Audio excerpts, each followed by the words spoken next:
Puji Tuhan, Bapak Ibu yang dikasihi Tuhan Yesus Kristus, kita akan membaca firman Tuhan.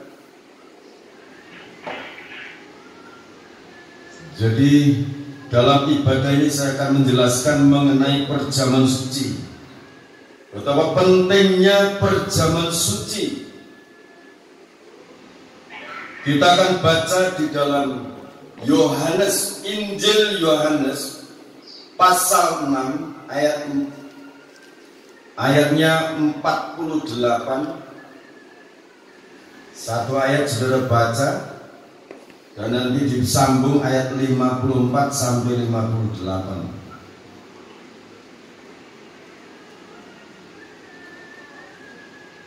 Saudara Yoga silakan bacakan.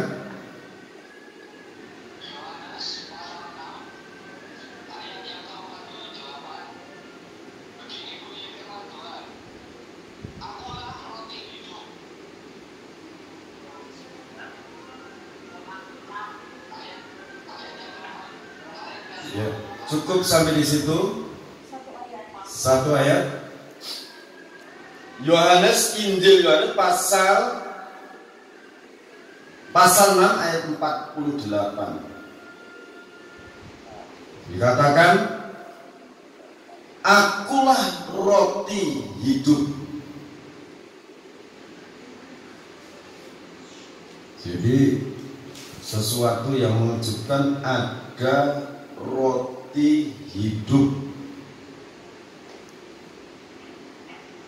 Di Purworejo ada roti hidup. Amin. Di Kalimantan ada roti hidup. Yes, ya. Di Karanganyar ada roti hidup. Di Sumawangi ada roti hidup. Amin.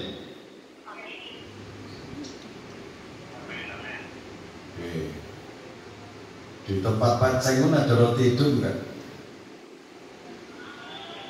Iya, ada roti hidup. Jadi saudara, kita bersyukur sore ini dilawat Tuhan. Amin. Kita dari berbagai tempat bisa bertemu di dalam Tuhan. Jadi kita akan perhatikan baik-baik betapa pentingnya perjamuan suci.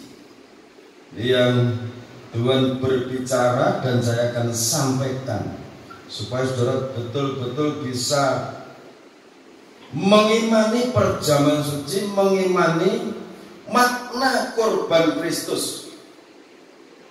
Ayat 54 saya akan bacakan.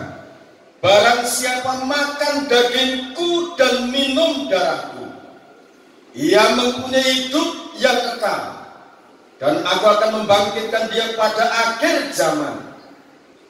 Sebab dagingku adalah benar-benar makanan dan darahku adalah benar-benar minuman. Barang siapa makan dagingku dan minum darahku, ia tinggal di dalam aku dan aku di dalam dia.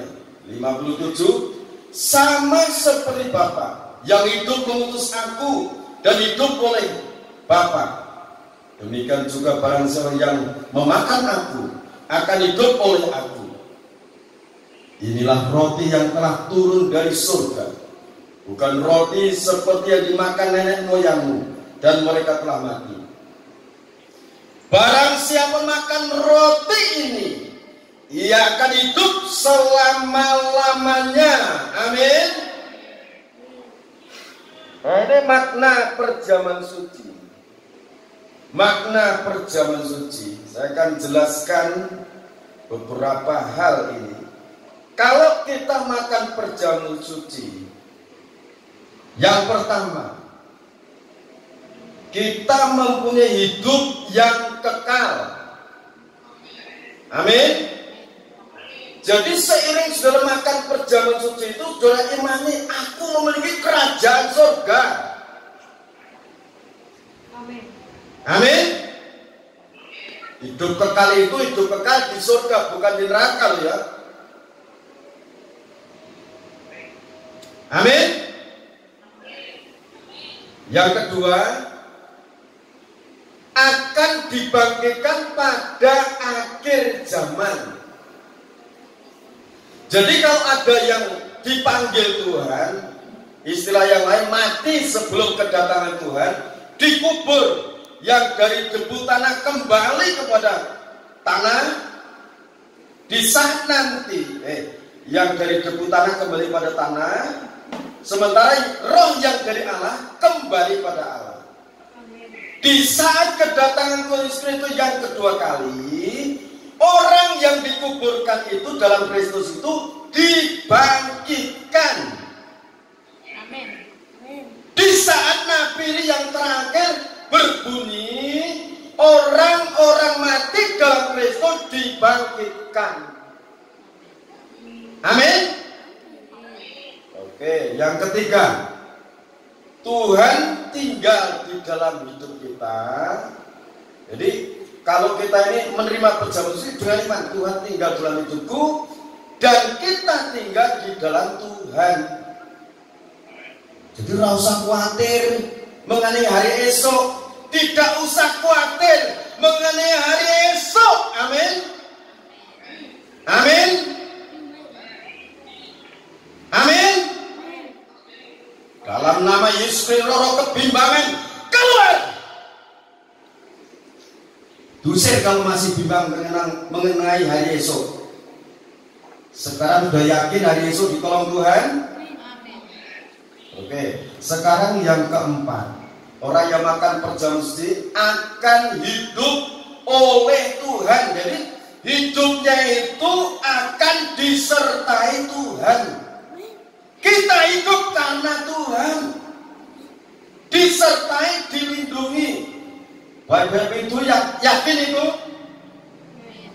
Saudara yakin disertai Tuhan?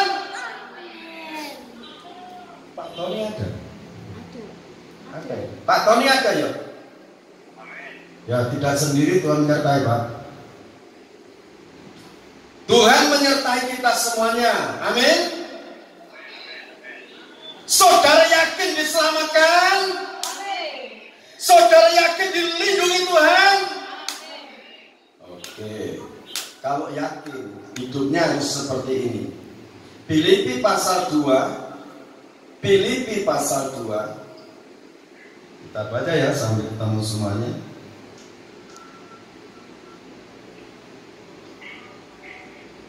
Eliana akan bacakan.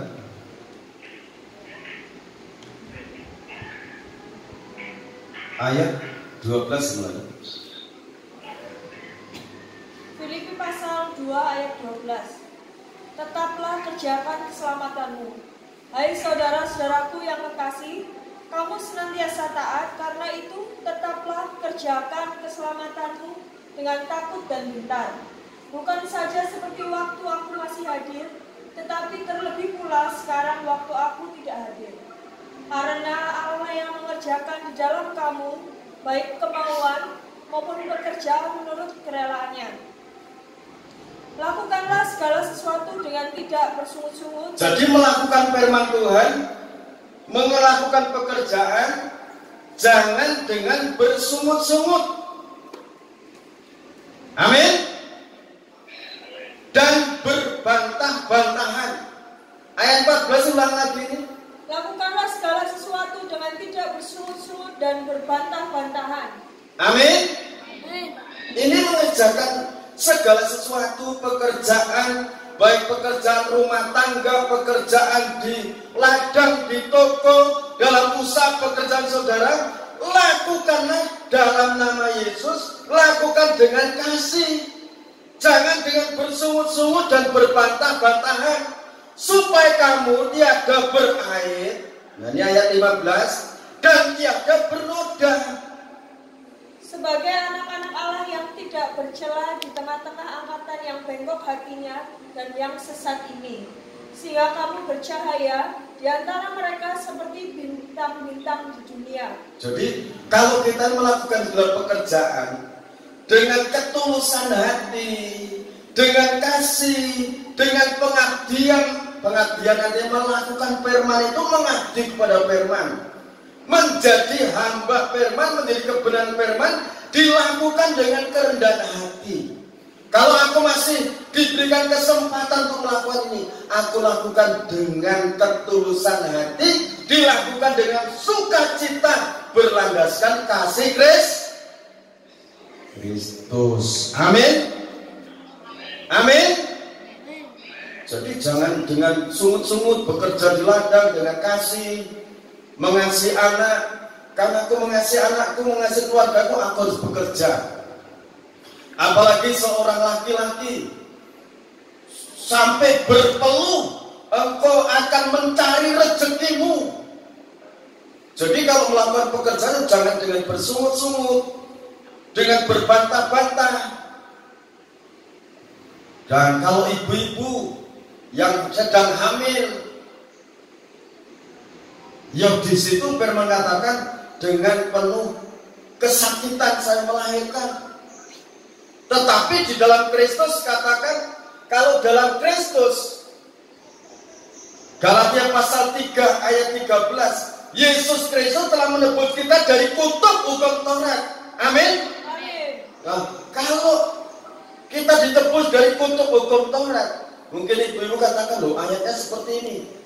Imani, sakit penyakit telah ditebus oleh darah Yesus Kristus. Imani yang sudah mengandung tetap segar bugar, sehat, tidak banyak keluhan, sampai lahir lancar. Amin. Karena di sini ada yang ngandung, jadi saya tekankan firman ini. Nah, saudara yakin perjamuan suci mengandung kuasa yang besar? Amin. Nah, sekarang kalau saudara yakin perjamuan suci mengandung arti yang sangat besar untuk hidup kita, sekarang bagaimana caranya makan perjamuan suci supaya diperkenan Tuhan dan kita mendapatkan anugerah itu? 1 Korintus pasal 11 ayat 23 sampai 31. 1 Korintus pasal 11 ayat 23 sampai 31.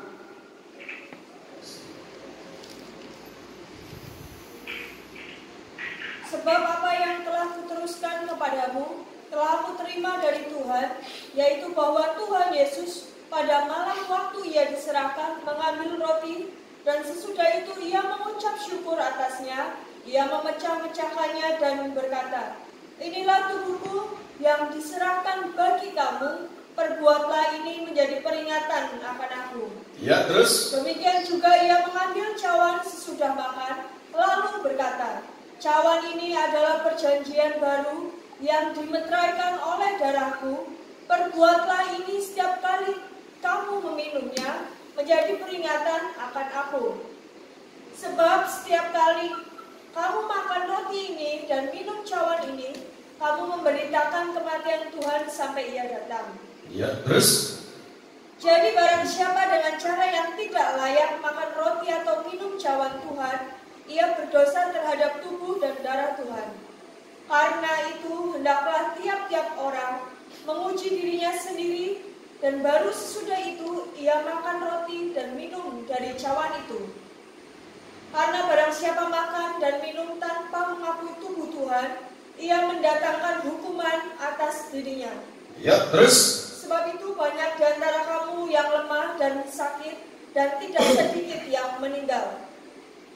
Kalau kita menguji diri kita sendiri, hukuman tidak menimpa kita. Amin.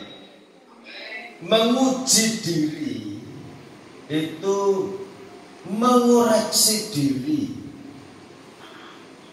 mengakui di hadapan Tuhan kalau ada pelanggaran. Jadi yang dikoreksi itu bukan sesamanya, tapi dirinya sendiri. Koreksi diri, introspeksi diri, mawas diri. Jadi kalau ada kesalahan, kalau misalnya kesalahan ini muncul karena sesamanya, Kalau di situ sesamanya ada, datangi minta ampun dulu. Ini cara yang layak. Jangan sampai makan perjamuan suci menyimpan kesalahan sesama. Karena kalau kita menerima perjamuan suci ini dengan iman, tadi sudah dijelaskan, penyertaan Tuhan dalam kehidupan kita. Jadi cara untuk menerima perjamuan suci itu kita harus mengimani. Ini tubuh Tuhan, ini darah Tuhan. Artinya sejak masuk lagi Yesaya 53, ya, Yesaya 53 dari ayat 1 sampai 12 di sana dijelaskan mengenai kematian dan kebangkitan Tuhan dibicarakan di sana. Jadi kematian Tuhan untuk kita manusia yang berdosa, untuk kesengsaraan kita, untuk kesusahan kita, untuk pelanggaran kita, untuk pemberontakan kita, untuk pikiran-pikiran kita yang cemar, pikiran-pikiran kotor. Kalau saudara pas koreksi diri, ketemu pikiran yang kotor, kalau melihat YouTube ketemu yang kotor dilihat, itu semakin kotor pikiran. Cepat minta ampun kepada Tuhan. Amin. Oke. Nah, supaya apa? Perjamuan suci ini membangun kita, menguatkan kita. Sebab apa? Rasul Paulus mengatakan ayat 23, sebab apa yang telah kuteruskan kepadamu telah aku terima dari Tuhan. Diterima dari Tuhan, yaitu bahwa Tuhan Yesus pada malam waktu ia diserahkan mengambil roti, dan sesudah itu ia mengucap syukur atasnya, ia memecah-mecahkannya dan berkata, inilah tubuhku yang diserahkan bagi kamu. Inilah tubuhku yang diserahkan bagi kamu semua. Amin. Perbuatlah ini menjadi peringatan akan aku. Jadi kalau kita ini makan perjamuan suci, kita ini memperingati kematian Tuhan dan kebangkitan Tuhan Yesus Kristus. Jadi dengan cara kita memperingati perjamuan suci, kalau ada intimidasi dari kuasa setan, intimidasi misalnya, kamu tidak bisa, kamu orang jahat, saudara katakan dalam nama Yesus Kristus, iblisnya kau. Itu intimidasi dari setan. Padahal firman Tuhan katakan, bersama Yesus aku bisa.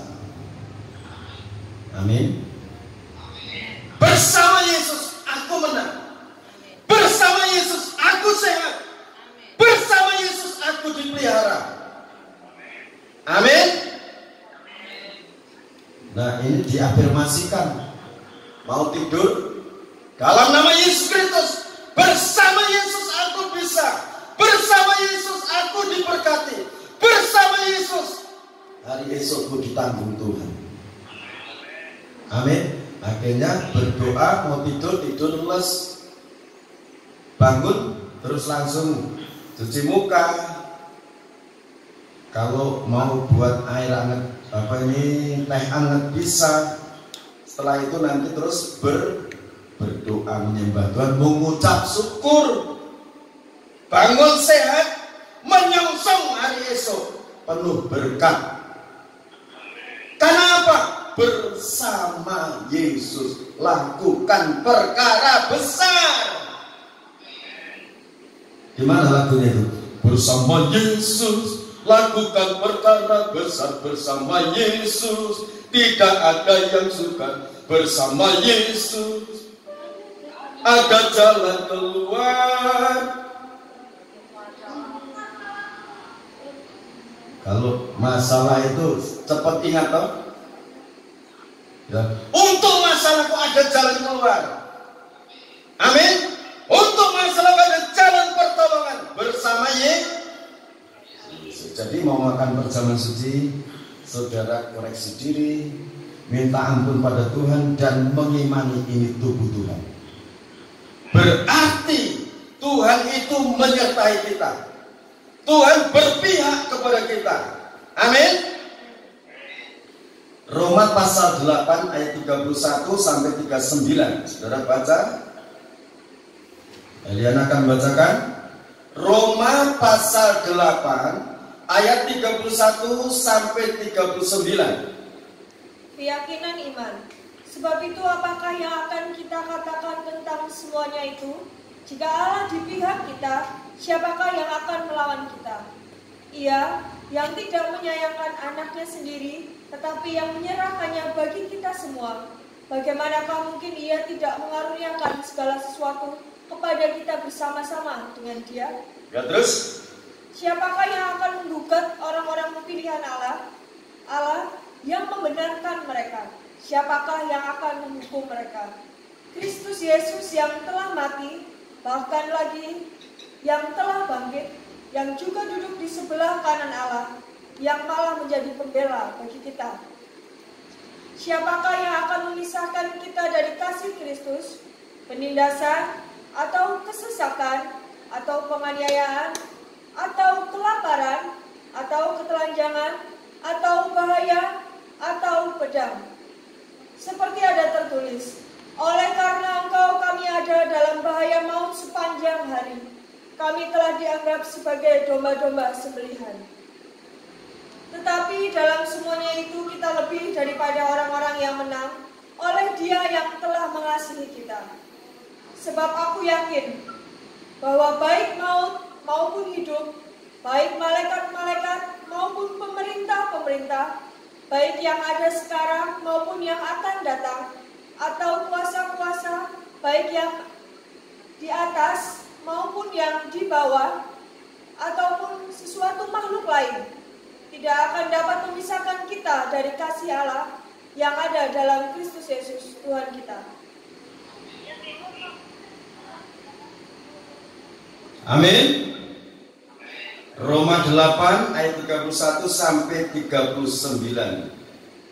Ada beberapa yang harus kita yakini. Yang saya ambil di sini untuk kita pegang erat-erat, ini mengenai keyakinan iman. Satu, Allah di pihak kita. Amin. Yang kedua, Allah menjamin hidup kita. Amin. Yang ketiga, Allah membenarkan kita. Bapak Ibu, saudara yakin dibenarkan oleh Allah? Saudara yakin dibenarkan oleh Allah? Amin. Jadi kalau ada intimidasi dari setan, saudara katakan, oleh darah Yesus Kristus, iblis nyangkut, tinggalkan tubuh jiwaku. Amin. Jangan biarkan setan itu mengusik batin kita, pikiran kita.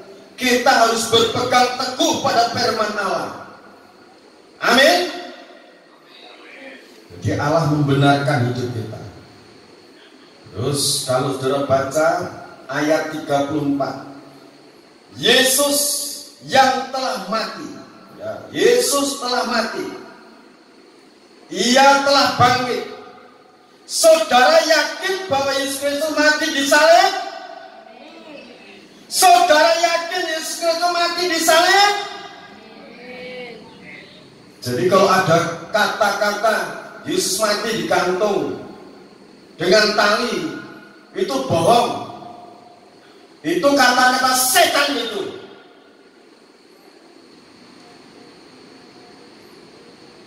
Kalau ada orang bilang Yesus mati, Yesus itu tidak mati langsung ke surga, yang mati Yudas, itu juga berita bohong. Yang benar-benar mati di salib di Golgota itu Yesus Kristus, orang dari Nazaret itu. Amin. Setelah mati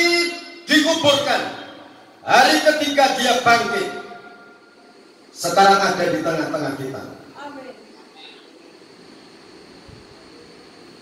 Bagian berikutnya, bagian C, ia duduk di sebelah kanan tahta Allah. Dia menjadi imam besar. Dia terus berdoa, mohon kemurahan Bapa itu untuk kita, secara khusus untuk pembangunan tubuh Kristo yang esa. Ini amanat yang sangat besar pada akhir zaman adalah pembangunan organisme tubuh Kristo yang esa. Amin. Jadi sebelum ada Ripser, itu ada pembangunan kesatuan organisme tubuh Kristo yang esa, itu dari berbagai gereja. Tapi sebelum pembangunan tubuh Kristo yang esa, di sana akan ada yang namanya panen raya selama 7 tahun. Amin. Amin. Saudara yakin firman Allah digenapi? Oke. Sekarang bagian D, ia menjadi pembela bagi kita. Saudara percaya Yesus menjadi pembelamu? Amin. Ayat 37. Dia mengasihi kita sampai menyerahkan tubuh jiwa rohnya. Dia meninggalkan kemuliaan tahtanya, ditinggalkan demi kita manusia yang berdosa ini, supaya kita mendapatkan anugerah keselamatan yang abadi di dalam Dia. Ini makna perjamuan suci mengenai kuasa kematian dan kebangkitan Tuhan Yesus Kristus. Jadi tubuh Tuhan, darah Tuhan itu memberikan hidup yang kekal untuk kita dan menjamin kita memiliki kerajaan surga. Bapak Ibu yang dikasihi oleh Tuhan Yesus Kristus, kita renungkan firman Tuhan ini dan kita akan bersama-sama menerima perjamuan suci. Kita akan nyanyi